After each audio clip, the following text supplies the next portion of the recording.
لوگوں کو سامنے نگرانی کر رہے ہیں۔ مقدس ترین ایام ہمارے ذی الحج شریف کے جلوہ فقط میں نہایت مبارک اور مقدس دن ہے یہ۔ ان دنوں کی عبادت باقی ایام کی عبادت سے افضل ہے، جہاں تک کہ رسول مکرم شفیع معظم قائدہ امم فخر آدم و بنی آدم نور مجسم صلی اللہ علیہ وسلم کا ارشاد اقدس ہے کہ یہ جو پہلے 10 دن ذی الحج شریف کے ہیں نا، ان میں سے ہر ایک دن کا روزہ ہے 10ویں ذی الحج سے قبل کے ایام کا، وہ سال بھر کے لوگوں کے برابر ثواب دلاتا ہے۔ اور ایک رات کا قیام اور عبادت جو ہے وہ سال بھر کی راتوں کے قیام کا ثواب ہے۔ کتنی فضیلت اور کتنی مبارک یہ فریضت ہے۔ اللہ رب العزت کی توفیق سے اس کے بندے ان ایام کی تکریم کرتے ہیں اور ان مبارک لمحات سے فوائد حاصل کرتے ہیں۔ اللہ رب العزت ہمیں بھی توفیق مرحمت فرمائے کہ ہم ان مقدس ترین دنوں کے جو اوقات ہیں ہم کو ضائع نہ کریں، عبادت میں گزاریں، اللہ کا کرتے ہوئے گزاریں۔ ماہ ذی الحج شریف کی بہت بڑی فضیلت ہے۔ اس میں ذی الحج کا معنی ہوتا ہے حج والا، صاحب استطاعت لوگ جن پر حج واجب ہو چکا ہے وہ اس مہینہ کے اندر حج ادا کرتے ہیں۔ اسی طرح جد الانبیاء سیدنا ابراہیم خلیل اللہ علیہ السلام کی سنت کی پیروی کرتے ہوئے اور رسول اکرم شفیع معظم صلی اللہ علیہ وسلم کی حکم کی اطاعت کرتے ہوئے قربانیاں بھی کرتے ہیں۔ تو اہل اسلام ان کے حوالے سے اگر دیکھا جائے تو یہ دن اور رات مقدس ترین ہیں اور یہ مہینہ نہایت مبارک ہے۔ اور اس میں دوسری عید جو مسلمانوں کو 2 عیدیں ملی ہیں ان میں سے دوسری عید جسے بڑی عید کہتے ہیں تو وہ بھی 10 ذی الحج شریف کو عید کا دن آتا ہے۔ اس حوالے سے بھی یہ ایک اہم ترین مہینہ، بہرحال کئی حوالے سے اس مہینے کا جو شرف ہے وہ ہے۔ اللہ رب العزت ہمیں اس مہینے کی مقدس ساعات کی تکریم اور تعظیم کرنے کی توفیق عطا فرمائے، اور اہل اسلام جن پر حج لاگو ہو چکا ہے انہیں حج ادا کرنے کی توفیق عطا فرمائے اور ان کے حج قبول بھی فرمائے، اور جو لوگ قربانیاں دیتے ہیں اللہ رب العزت ان کی قربانیوں کو قبول فرمائے۔ ہمارے دلوں میں ویسے جذبات ہوں جس طرح کے جذبہ قربانی حضرت جد الانبیاء سیدنا ابراہیم خلیل علیہ السلام کے دل اقدس میں تھا، تو وہ جذبہ نثار، جذبہ قربانی میں پچھلے دنوں بھی عرض کر رہا تھا کہ اللہ کا کوئی بندہ جتنا مقرب ہوتا ہے اللہ کا، اتنا قریب ہوتا ہے، وہ جتنا رب کو پیارا ہوتا ہے اتنی آزمائش بھی اس کے اوپر زیادہ ہوتی ہے، اس کی بڑھتی بھی جاتی ہے، آزمائش کی بھٹی میں اسے ڈالا جاتا ہے تاکہ کندن بن کر نکلے۔ تو حضرت سیدنا ابراہیم خلیل علیہ السلام آپ کو بھی آزمایا گیا، کئی حوالے سے آپ کی آزمائش بھی کی گئی ہے، اور رب کا ان کے اوپر بہت بڑا فضل تھا کہ وہ ہر آزمائش کے اندر کھڑے نکلتے، ہر امتحان کے اندر پاس ہوتے گئے، اور ان کی فضیلت اور ان کی بزرگی اور ان کی دلالت قدر و شان ان کی وہ واضح سے واضح ترین ہوتی چلی گئی۔ ہر مرحلے پر، ہر گھڑی ان کی زندگی کے جو بھی ایام تھے ظاہری حیات مبارکہ کے، ان کے اندر جو بھی معاملہ آیا اس کے اندر انہوں نے الہیت اور خلوص سے نیت اور اللہ کی رضا پر راضی رہنا جو تھا اس کا اظہار فرمایا۔ ان سے بدن کی قربانی مانگی گئی تو وہ آپ نے پیش کر دی، جان کی قربانی مانگی گئی تو وہ انہوں نے پیش کر دی، مال کی قربانی مانگی گئی تو انہوں نے وہ بھی پیش کر دی، حتیٰ کہ جو انسان کو سب سے عزیز اور پیاری شے ہوتی ہے یعنی انسان کی اپنی اولاد، اور پھر اولاد بھی وہ جو اس زندگانی کے آخری ایام سمجھے جاتے ہیں، بڑھاپے کے اندر مل جائے اولاد مدینہ کسی کو تو وہ کتنی پیاری ہوتی ہے۔ پہلی زندگی میں اولاد نہ ہو، 100 سال سے بندہ اوپر گزر جائے اور 100 سال کی عمر ہونے کے بعد رب تعالیٰ کی رحمت جوش میں آئے اور اللہ رب العزت چاند جیسا، بلکہ جس کو دیکھ کر چاند بھی شرما جائے ایسا دیکھا، اور پھر اس کی قربانی مانگ لی جائے، اور قربانی بھی پیدا ہوتے نہیں، پلے بڑے سامنے باتیں کرے سیکھے، غرض ہے کہ وہ جوانی کی دہلیز پر قدم رکھنے ہی والا ہو، اس وقت اس کی قربانی مانگ لی جائے، تو بتاؤ کہ وہ بیٹا کتنا پیارا باپ ہو، وہ کتنا عزیز ہوگا، اس سے کتنی محبت ہوگی، کتنے ارمان ہوں گے، خواہشات کے سمندر کیسے اس کے بارے میں دل کے اندر چل رہے ہوں گے۔ لیکن جد الانبیاء سیدنا ابراہیم خلیل اللہ علیہ السلام سے جب اس طرح کے عزیز بیٹے لخت جگر کی قربانی مانگی گئی تو آپ نے وہ بھی بلا دریغ پیش کر دی کہ مولا ایک اسماعیل کیا، اگر تیری رضا اس میں ہے کہ وہ قربان ہو اور پھر ایک دفعہ نہیں بار بار قربان ہو تو ہزاروں میں اسماعیل ہوں تو میں ایک ایک کر کے تیرے نام پر قربان کروں۔ سبحان اللہ۔ اس طرح کے جذبات اثار کے قربانی کے دل کے اندر ہونے چاہیے۔ جب بندہ جانور ذبح کر رہا ہو تو اس قربانی دیتے وقت بندے کے جذبات اسی طرح ہونے چاہیے، کیونکہ یہ سنت ابراہیمی ہے۔ تو جد الانبیاء سیدنا ابراہیم خلیل اللہ علیہ السلام کے دل اقدس میں جیسے جذبات تھے ایسے جذبات رکھنے کی کوشش کی، وہ نہایت بلند مقام ذات تھی، وہ انتہائی اعلیٰ اور مقدس ترین اللہ رب العزت کے بندے تھے، تو وہ ان جیسا خلوص تو ہمارے دل میں نہیں آ سکتا، لیکن دل میں یہ امنگ تو رکھی جا سکتی ہے کاش ویسا جذبہ قربانی جو رب کی رضا کے لیے قربانی دینے کا معاملہ ہو، ایسے جذبات کاش ان کا 1000واں حصہ بھی ہمارے دل میں آ جائے، کیونکہ اللہ رب العزت نے تو انسان کی نیت کو دیکھنا ہے نا۔ اللہ اکبر کا حدیث پاک کے اندر اس بات کو واضح طور پر حضور صلی اللہ علیہ وسلم نے ارشاد فرمایا، ان اللہ تعالی لا ينظر الى صورکم ولا الى الوانکم ولکن ينظر الى نیاتکم او کما قال، فرمایا اللہ رب العزت تمہاری صورتوں کو نہیں دیکھتا کہ تم کیسے ہو، تمہارے رنگوں کو نہیں دیکھتا کہ تمہارے رنگ کیسے ہیں، ہاں رب تعالیٰ کوئی چیز دیکھتا ہے تو تمہارے دلوں کا خلوص دیکھتا ہے۔ قرآن کریم فرقان حمید کے اندر اللہ رب العزت نے اس کو یوں بیان فرمایا، لن ینال اللہ لحومها ولا دماؤها ولکن ینالہ التقوی منکم، کہ یہ جو تم جانور قربان کر رہے ہو، ذبح کر رہے ہو، ان کا گوشت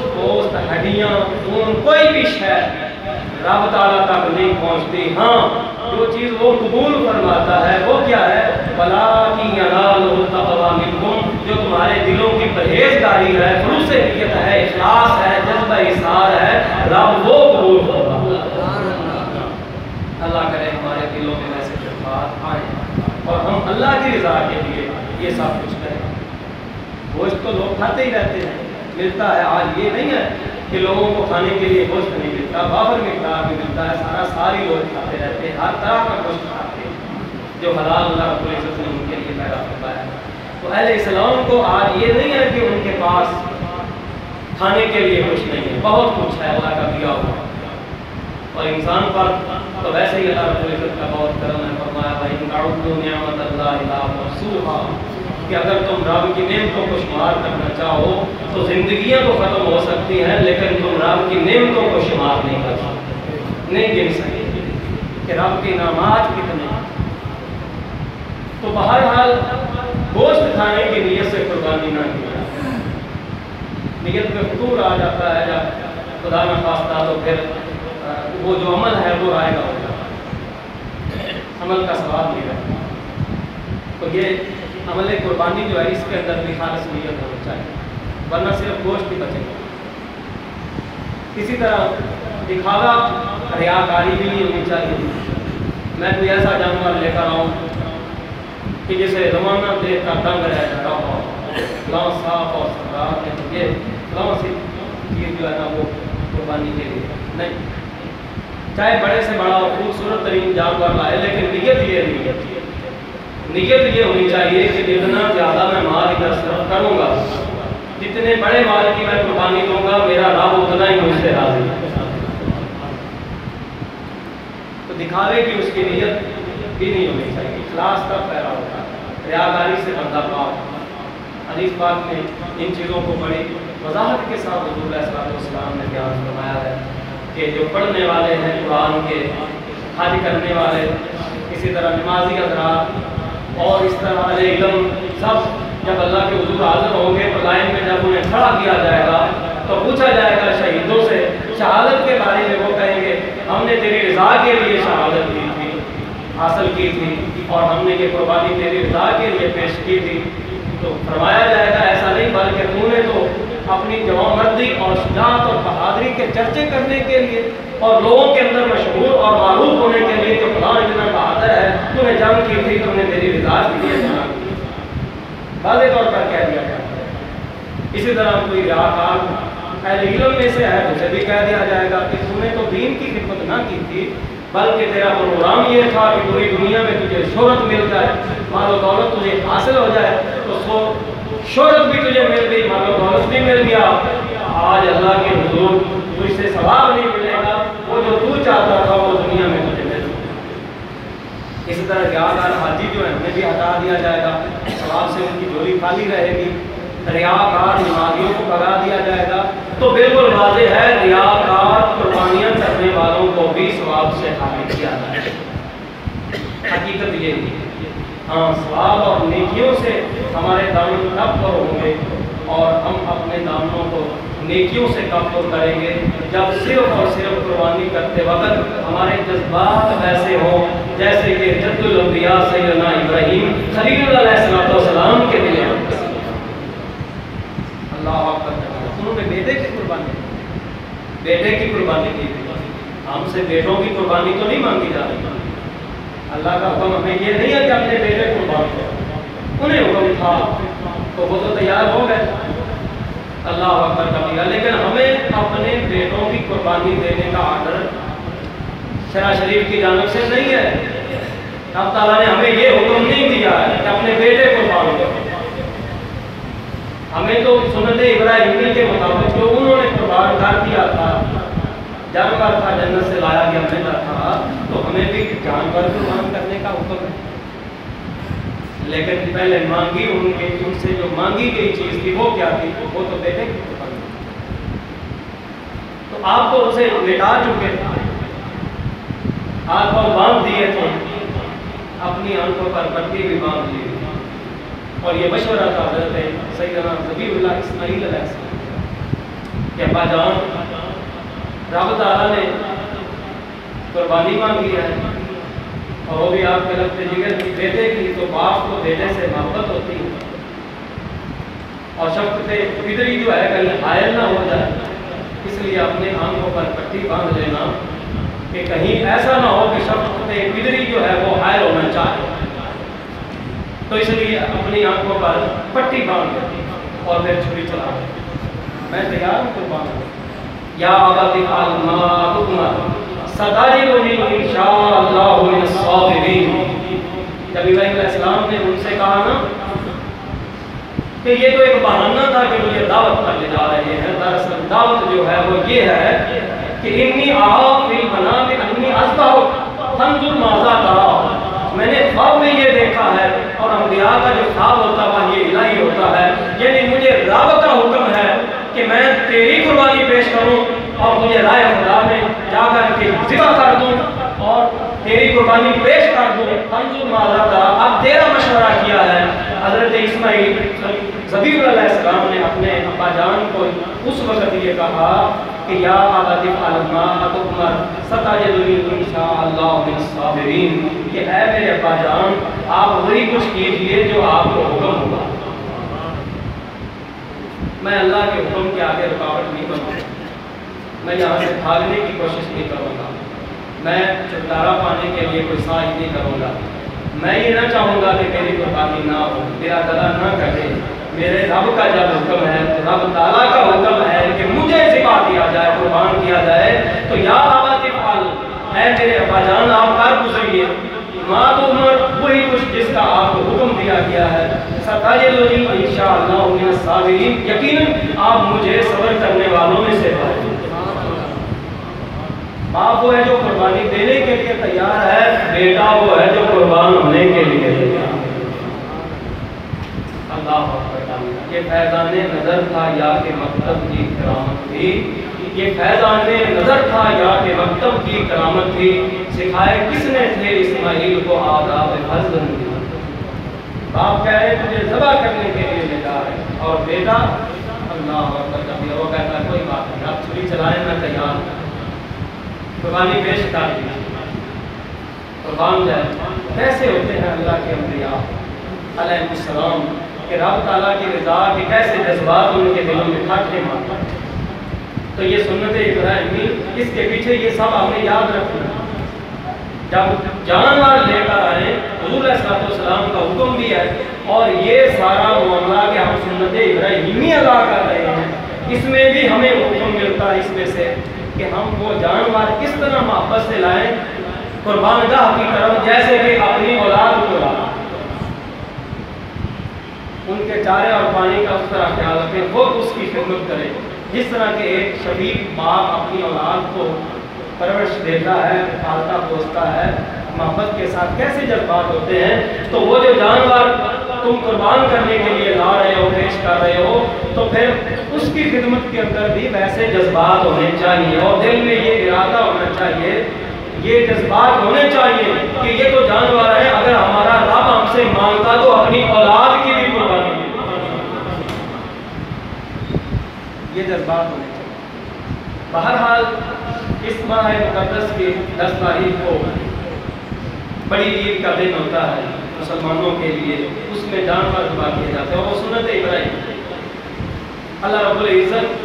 بندوں کو نوازتا ہے، عطا فرماتا ہے، شان دیتا ہے، عزت دیتا ہے، انہیں انعامات سے مالا مال فرماتا ہے، اور پھر ان کی آزمائش کرتا ہے کہ یہ میرے بندے کیا کرتے ہیں۔ اب دیکھو نا قرآن کریم کا انداز بیان اور طرز کلام ذرا دیکھو، اللہ رب العزت نے اپنے حبیب صلی اللہ علیہ وسلم کو کیا فرمایا، اِنَّا أَعْطَيْنَاكَ الْكَوْثَرَ، کہ اے حبیب ہم نے آپ کو کوثر عطا کیا۔ کیا ہے وہ؟ حضرت عبداللہ ابن عباس رضی اللہ تعالیٰ عنہما خیر المفسرین ہیں، جنہوں نے قرآن کی تفسیر اور علم خود امام الانبیاء سرور کائنات صلی اللہ علیہ وآلہ وسلم سے لیا۔ تو آپ الکوثر کی تفسیر کیا کرتے ہیں؟ آپ فرماتے ہیں لوگوں یہ کثرت سے مبالغہ کثیرہ ہے، اور اس کا معنی کیا ہوتا ہے؟ آپ نے فرمایا هو الخیر الکثیر کلو، کہ ہر طرح کی خیر، ہر طرح کی برکت، ہر طرح کی بھلائی۔ اللہ اکبر کبیرہ، انسانوں کی سوچ بھی وہاں تک نہیں پہنچ سکتی جو خیر و برکت اللہ نے اپنے حبیب کو عطا